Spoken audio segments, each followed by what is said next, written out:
চলে আসলো লিখে, লেখার পর মনের মতো উদয় হয়েছে দেহি পদ পল্লব মুদারম, দেহি পদ পল্লব মুদারম। হে রাধে, তোমার চরণ যুগল, আমি তোমার চরণে অপরাধী।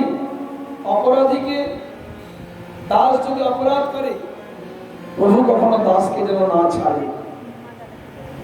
দাস অপরাধ করেছে, তাকে সাজা দাও, সাজা দিয়ে শিক্ষা দাও, শিক্ষা দিয়ে চরণে টেনে নাও।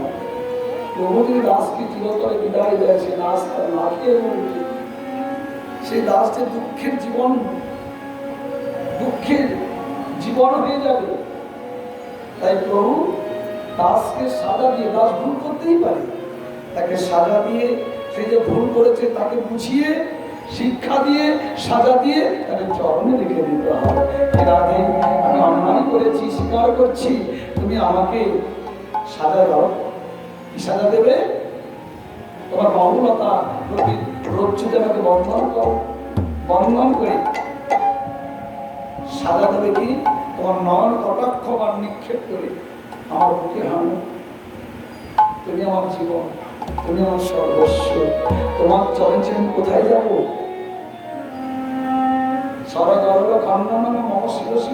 হে রাধে, আমি অন্যায় করেছি, তোমার চরণ জোর আমার মস্তকে দিয়ে এই সাজা আমাকে দাও।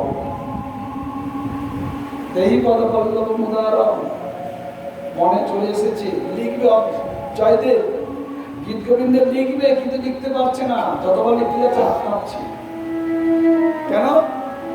লিখতে গিয়ে জয়দেব বিচার করছে, আজকে আমি যদি রাধারানীর চরণ গোবিন্দের মস্তকে তুলে দেই, আমার এই গীত গোবিন্দ যারা পড়বে, সব জ্ঞানী ভক্তগণ আমাকে প্রশ্ন করবে, জয়দেব তুমি না বড় পণ্ডিত, এ কি করলে? কোথায় জগৎ বল্লভ কৃষ্ণ, কোথায় আমাদের আদি গোবিন্দ, আর কোথায় আইরিনী গোয়ালিনী রাধারানী? সেই রাধারানীর চরণ তুমি জগৎ বল্লভ কৃষ্ণের মস্তকে তুলে দিলে। সব জ্ঞানী ভক্তরা প্রশ্ন করলেন, কি উত্তর দেব? না না না, আমার অতিক্রম হচ্ছে, লিখতে পারলো না, লিখতে পারলো না। পদ্মাকে বলছে, পদ্মা আমার স্নানের সময় হয়ে গেছে, স্নানে যাচ্ছি, তুমি গোবিন্দকে ভোগ লাগাও। জয়দেব চলে গেল স্নানে, আর কৃষ্ণ মনে মনে ভাবলেন, মন্দিরে বসে মনে মনে ভাবছে, জয়দেব কিসের জ্ঞান গো, কিসের বিচার, এত বিচার কিসের? গুরুর চরণ শিষ্যের মস্তকে তুলে দেবে, এতে আবার পন্থা কিসের? গুরুর চরণ শিষ্যের মস্তকে তুলে দেবে, এতে আপত্তি কিসের? এতে বাধা কিসের? তুমি জানো না রাধারানী আমার প্রেমের গুরু, আমি শিষ্য নয়, যে মতো নাচাই আমি নাচি উদ্ভব। রাধারানী আমার প্রেমের গুরু, আমি তার শিষ্য। প্রেমের গুরুর চরণ শিষ্যের মস্তকে, আমার মস্তকে তুলে দেবে না। আমি যদি আমার গুরুচরণ মস্তকে তুলে না নিই, এই জগতে সবাই উচ্ছন্নে যাবে জয়দেবকে দেখে। তাই জয়দেবকে এবং সকল ভক্তগণকে রক্ষা করবার জন্য কি করলেন? দ্বিতীয় জয়দেবের রূপ ধারণ করে পদ্মার কাছে এসে বলছে, পদ্মা পদ্মা। পদ্মা বলছে, কি স্বামী, তুমি এই তো স্নানে গেলে, আবার ফিরে আসলে কেন? ছদ্মবেশে গোবিন্দ জয়দেবের রূপ ধারণ করে বলছে, পদ্মা প্রতিমত শ্লোকের কথা মনে আসছে, শ্লোকের কথা মনে হলো, পাশে যদি ভুলে যাই, তাই আমি কি করেছি জানো? আমি আর স্নানে গেলাম না, তুমি এখানে স্নানের ব্যবস্থা করো, গীত গোবিন্দ দাও, অসম্পূর্ণ শ্লোকটি সম্পূর্ণ করে নিই। স্বয়ং গোবিন্দ ভক্তগুলোকে রক্ষা করবার জন্য জয়দেবের রূপ ধারণ করে গীত গোবিন্দ হাতে নিয়ে মনে মনে বলছে, জয়দেব তুমি যাহা পারলে না, আমার গুরুচরণ আমি নিজ হাতে আমার মস্তকে তুলে দিলাম তোমাকে এবং ভক্তগণকে রক্ষা করবার জন্য। দেহি পদ পল্লব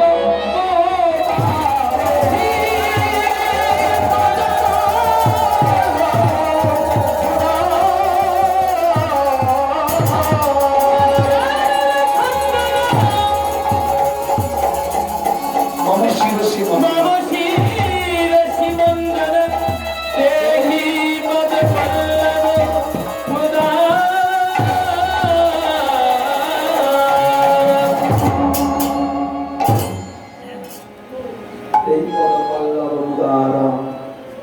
রাধারানীর চরণ গোবিন্দ মস্তকে তুলে নিলেন। তাই গোবিন্দ বলছে, রাধে আমি তোমার চরণের ধারে যে নামটা লিখেছি না, ওটা মুছে দিও না। কারণ যদি সন্দেহ হয় যে জগৎ বল্লভ কৃষ্ণ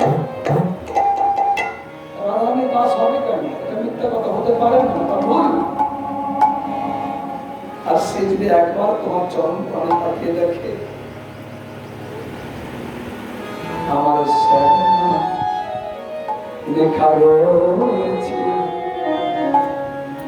নাম লেখা রয়েছে, শ্যাম নাম লেখা রয়েছে, পাকা হাতে শরণা হবে তোমার চরণের ধারে ধারে, শ্যাম নাম লেখা রয়েছে।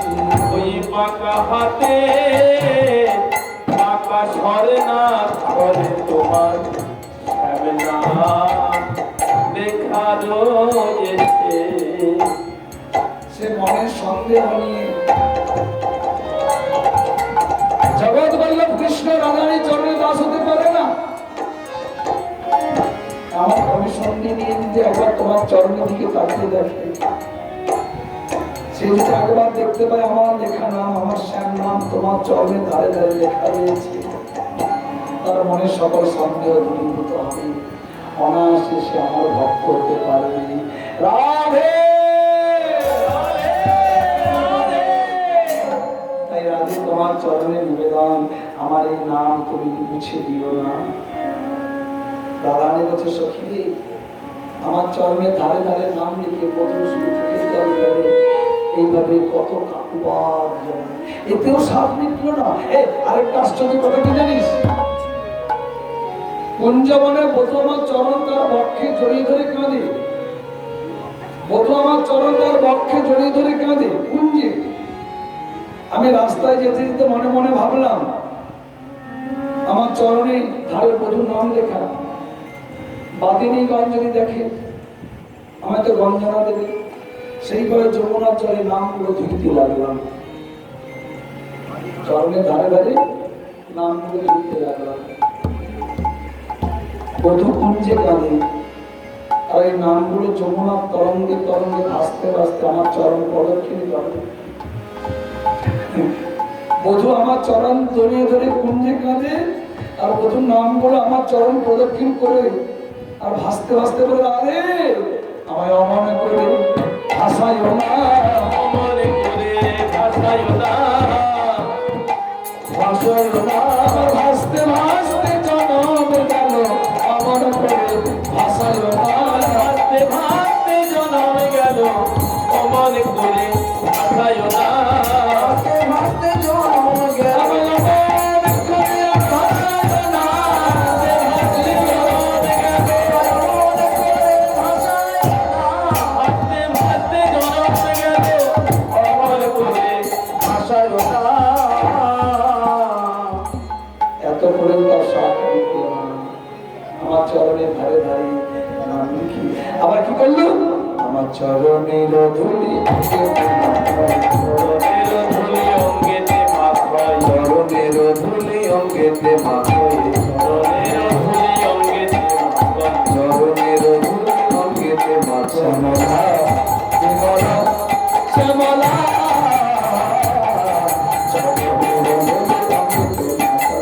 চরণের ধুলি অঙ্গেতে মাখাই, নাচরানো বলে পুরানো জোড়ানো বলে, জোড়ানো জোড়ানো বলে, সকল জ্বালা জুড়ায় গেল, জ্বালা জোড়ায় গেল, সকল জ্বালা জুড়ায় গেল, রাধে তোমার চরণ ধুলা, সকল জ্বালা জুড়ায় গেল, রাধে তোমার চরণ ধুলা, থাকিত অঙ্গ শিকার, থাকিত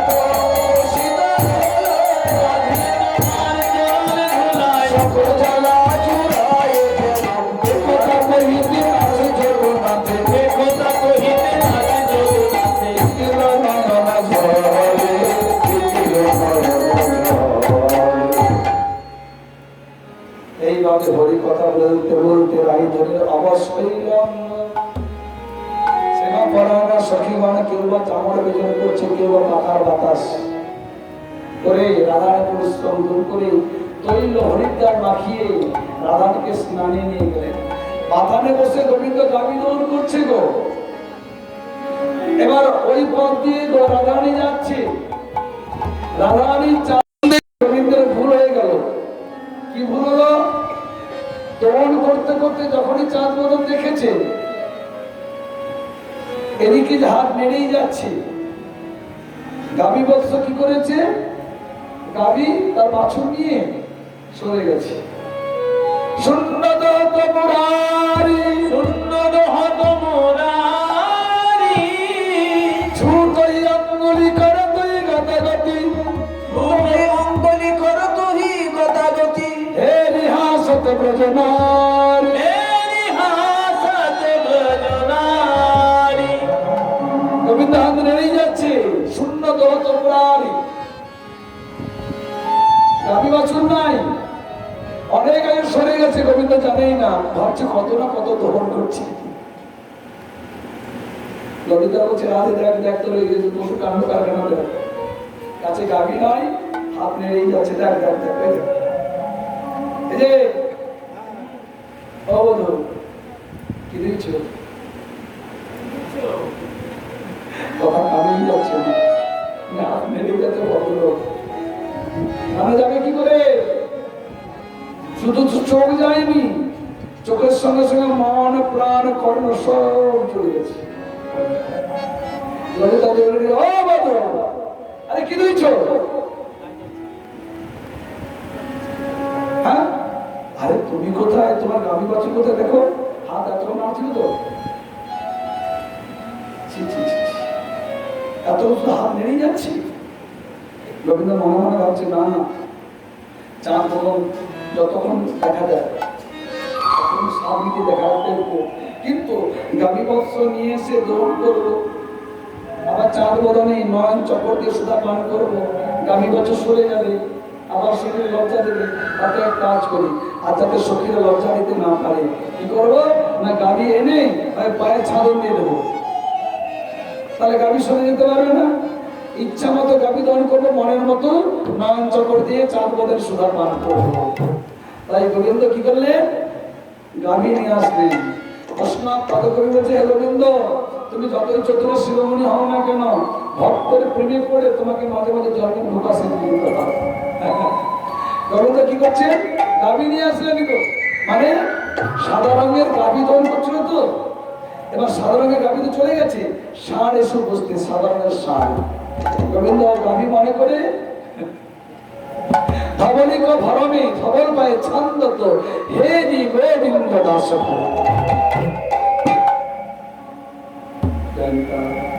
রাধারানী স্নানে গেলেন।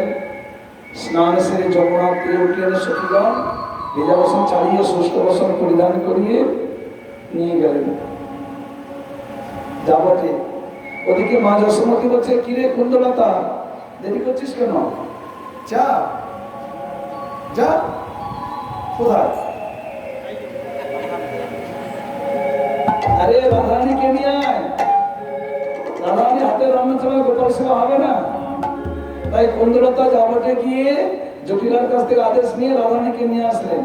রাধারানী নন্দালয়ে এসে রাধারানী যশোদাকে প্রণাম করলেন, আদেশ নিয়ে রান্নায় প্রবেশ করলেন। ধনিষ্ঠ রান্নার উপর জড়িয়ে দিলেন। রান্না হয়ে গেল, রামকানু ভোজন করতে বসলেন। স্নান সেরে ভোজন হইল, আচমন করলেন, সজীবন চলে গেলেন রাধারানীকে নিয়ে। এদিকে মা যশোদা বলছে, কুন্দলতা, বেচারিটা তো কষ্ট করে রান্না করবো, কিছু দিলি না, নিয়ে যা। এই যে মন্ডা মিঠাই, লুচি পুরি, হালুয়া, মিষ্টান্ন টিষ্টান্ন সব নিয়ে যা, ফল ফল নিয়ে যা, নিয়ে নেন। কিন্তু এদিকে রতিমত্তরী মনে মনে ভাবলেন, অত কৃষ্ণের প্রসাদ নয়, কৃষ্ণের প্রসাদ ছাড়া তো রাধারানী নেবে না।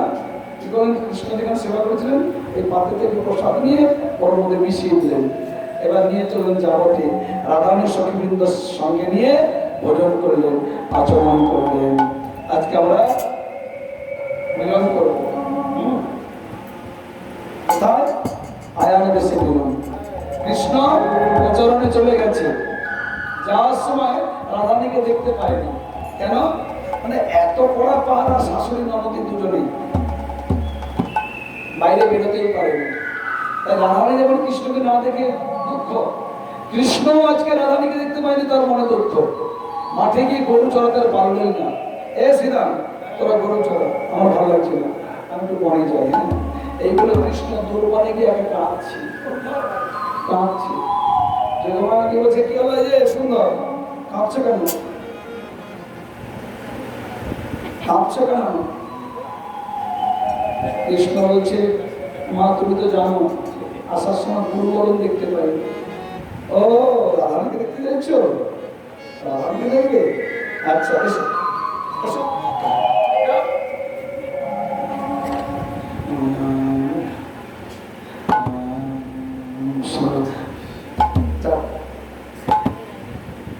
আর কোথায় যাচ্ছ?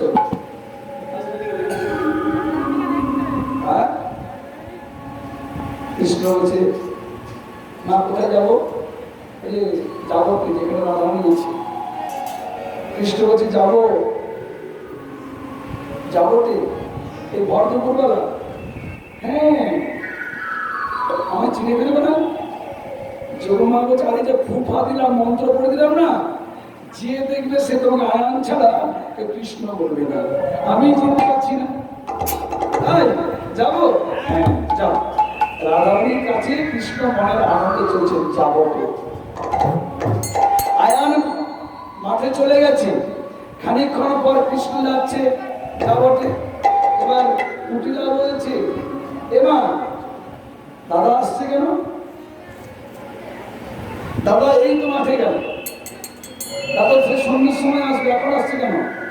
যত বেশি চুপ কর, অনেক কোনো অঘটন ঘটেছে, নাহলে আমার সঙ্গে আসার কথা নয়। আচ্ছা কাছে আসুন, জানতে দে। যখনই কাছাকাছি আসলেন, কুটিলা তাড়াতাড়ি করে বলছে, ও দাদা, দাদা তুই আসলি কেন? তুই তো এখনো মাঠে গেলি। কৃষ্ণ মনে মনে ভেবে, তাই তো, তাহলে কুটিলাও চিনতে পারেনি, তাহলে আমি তো আয়ান। কৃষ্ণ মনে মনে বলছে, জগমা জগমা, যেহেতু আয়ান বেশি সাজিয়ে দিলে, তাহলে উপযুক্ত একটা বুদ্ধি জগিয়ে দাও, যাতে জটিলা কুটিলা মনটা জয় করতে পারি। জগমা বুদ্ধি জগিয়ে দিলেন। কৃষ্ণ বলছে, আর বোন, এই শোন, ওই গরু সবে মাত্র মাঠে ছেড়েছি, ওই যে কেসটা আছে না, কেসটা, ওই কেসটার এক বন্ধু আমার কাছে এসে বলছে, ওই কেসটা নাকি আমার ঘরে এসে আমার বেশ ধরে, ওই কেসটা আমার বেশ ধরে আমার ঘরে এসে আমার বই সর্বনাশ করবে। বল, আমি থাকতে পারি? আমি গরু বাছুর ছেড়ে আমি ছুটে এসেছি আমি বউকে পাহারা দিতে। ওই কেসটা কত কি মোহিনী কি জানে না, কখন ঢুকে পড়ে। আমি বউকে পাহারা দিতে গেলাম, হ্যাঁ, আর তোরা যা করার তাই কর। এই বলে কৃষ্ণ অন্তঃপুরে প্রবেশ করলেন। আজকে প্রচন্ড গরম। গরম হয়েছে কেন? যোগমায়া ইচ্ছা করে ওই আয়ান যেখানে আছে ওইখানে গরমটা দিয়েছে। এত গরম, গরু বাছুর ঘাস খাচ্ছে না, তারা গরু বাছুরগণ ওই গাছের ছায়ায় শুয়ে আছে। আর যোগমায়ের ইচ্ছায় ওই আয়ানের প্রচন্ড তৃষ্ণা পেয়েছে, গলা শুকিয়ে যাচ্ছে, এত গরম। আয়ান মনে মনে ভাবছে, গরু বাছুর যেভাবে শুয়ে আছে, মনে হয় ঠান্ডা না পড়ার প্রতি তারা খাবে না। আর কৃষ্ণও পেয়েছে, তারা শুয়ে আছে, থাক আপাতত ঘরে গিয়ে জল খেয়ে আসি। এই বলে আয়ান জল খেতে গেল। ওদিকে তো কৃষ্ণ চলে গেছে, বলছে কৃষ্ণ আসবে আমার বেশ ধরে। জটিলা জটিলা তো শুধু দুয়ারে দাঁড়িয়ে আছে, দেখছে কখন আসে কখন আসে। এদিকে সত্যিকার আয়ান আসছে জল খেতে। জটিলা দেখে বলছে, দাদা। জটিলা দেখে জটিলাকে বলছে, মা, এ মা, দেখ দেখ কেসটা কিভাবে দাদার বেশ ধরেছে, না কঠিন দাদার মতো, একদম দাদার মতো। হ্যাঁ, দেখ চলছে কিভাবে ঠিক দাদার মতো। দেখ কাপড় পরে যে কাঁচাটা দিয়েছে, কোথাও তুলে চলছে ঠিক দাদার মতো, একেবারে দাদা, হুবহু দাদা। জটিলা বলছে, আসুন না ঘর পর, আসুন, আমার ছেলেদের চলে আসা, আচ্ছা রকম দেবো। হ্যাঁ, জটিলা বলছে, কুটিলা তুই কিন্তু ছাড়বি না। হ্যাঁ, বলছে, আসুন না ঢ্যাপড়া, কেউ হতচ্ছাড়া, ঘর পড়া, আসুন না। এবার কাছাকাছি এসে আয়ান ডেকে বলছে, এবং কুটিলা মা কই রে, একটু জল দে না, বড্ড কৃষ্ণ পেয়েছে। জল দে না বলতে বলতে কাছাকাছি আসলো। কুটিলা বলছে, দাদা জল খাবি, দাদা জল খাবি, জল খাবি, জল খাবি, জল খাবি, খাবি, বস বস বস, হ্যাঁ জল নিয়েছি। এই বলে জটিলা কুটিলা আয়ানকে বসিয়ে রেখে ঘরে গেল। ঘরে গিয়ে জল নিচ্ছে, হ্যাঁ দুজনে। জলটা কি জানেন তো? মুড়ো ঝাঁটা। হ্যাঁ এই মুড়ো ঝাঁটা নিয়ে এইবার কুটিলা জটিলা এসে বলছে, কুটিলা বলছে, কি রে দাদা জল খাবি, জল খাবি, বড় আরো বড় আরো বড়। জটিলা বলছে, বাবা হা হা, হ্যাঁ যখন হা করেছি জটিলা কুটিলা পুরো ঝগড়ে আমি সপান সপান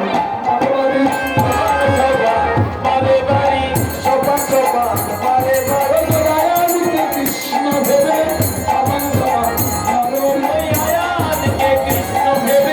সপান সপান সপান সপান। আর বলছে, মারছিস কেন? ওর মারছিস কেন? মারবো না, ঘর পড়া, মার মার হঠাৎ ছাড়া মার মার, শুধু মার মার হঠাৎ ছাড়া ঘর পড়া, আর তো কিছু নেই। যদি বলে ফেলে, যদি জটিলা বলে ফেলে আমার ছেলের বেশ ধরে আসা, কুটিলা যদি বলে ফেলে আমার দাদার বেশ ধরে আসা, তাহলে তো সব পরিষ্কার হয়ে যাবে। তার তো বলছি না, দেখ ওরা হঠাৎ ছাড়া মার মার, জোরে জোরে মারছি। আয়ান মনে মনে ভাবছে, মা বোন আমাকে এত ভালোবাসে, আজকে মুড়ো ঝাঁটা মারছে কেন? নিশ্চয়ই কোনো দেবতায় ধরেছে। সত্যি তো এগুলো ধরেছিল, নাহলে আমার মা তো মারবে কেন? আয়ান কেন আমাকে কুটিলা তো মারবে কেন? ঠিক আছে, আপাতত জল খাওয়ার পরিবর্তে প্রাণ নিয়ে বাঁচি, ওটা বিকেলে সেরে বোঝা যাবে। আর খানিক জল থাকলে প্রাণটাও চলে যেতে পারে। এই বলে আর দৌড়ে পলায়ন করলেন। আর এদিকে মায়ের ছেলে কি করছে? আনন্দে নৃত্য করছে। দিয়েছি কেউ উঠে ঢাকা হাত ছাড়া, ওই কেসটা দিকে লজ্জা থাকে আর আমার বৌমা দিকে তাকাবে না। লজ্জা থাকলে মায়ের যে নৃত্য করছে, অন্তঃপুরে কৃষ্ণ প্রবেশ করে। রাধানিও চিনতে পারছি না। রাধানের চোখ করে দেখি, তুমি এখানে কেন? কৃষ্ণ বলছে, রাধে আমায় ভুল বোঝো না, আমি তো আয়ান নই, আমি আয়ান নই, আমি যে কেনা দাস গো তোমার, আমি যে কেনা দাস গো তোমার, আমি যে কেনা দাস গো তোমার। প্রধান বলছে, এভাবে কি করে আসলে? কৃষ্ণ বলছে, গোচারণে যাওয়ার সময় তোমার চার বদন দেখতে পাইনি, তাই বনে গিয়ে কাঁদছিলাম, যোগমায়া আমাকে আয়ন বেশে সাজিয়েছে। যোগমায়া নিজের ইচ্ছা শক্তি দ্বারা আয়ন বেশটি সরিয়ে নিলেন, কৃষ্ণ রূপে প্রকটিত করলেন। রাধারানী কৃষ্ণকে দেখলেন, সখীরা ললিতাকে সখীগণ আসলেন, বলছে ভালোই হলো রাধে, জটিলা কুটিরা বিজয় কাঁদছে, আনন্দ করছে, আয়ান ভেবে মেরেছে। হ্যাঁ এদিকে লক্ষ্য নাই, তুই এক কাজ কর, এই সুযোগে প্রথম আমি গিয়ে দাঁড়া, ওদিকে জটিলে জটিলে আনন্দ করুন আর এদিকে আমরা আনন্দ করুন। ওদিকে আনন্দ করছে আর এদিকে ললিতাদি সখীগণ রাইধানীকে কৃষ্ণের বামে দাঁড় করিয়ে তারা আনন্দ করছে। রাধা ঢোনে ইসলিয়ে মেরা সামনে দেখা,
बांसुरी बजाते हो राधे तेरा सामने बांसुरी बजाते हो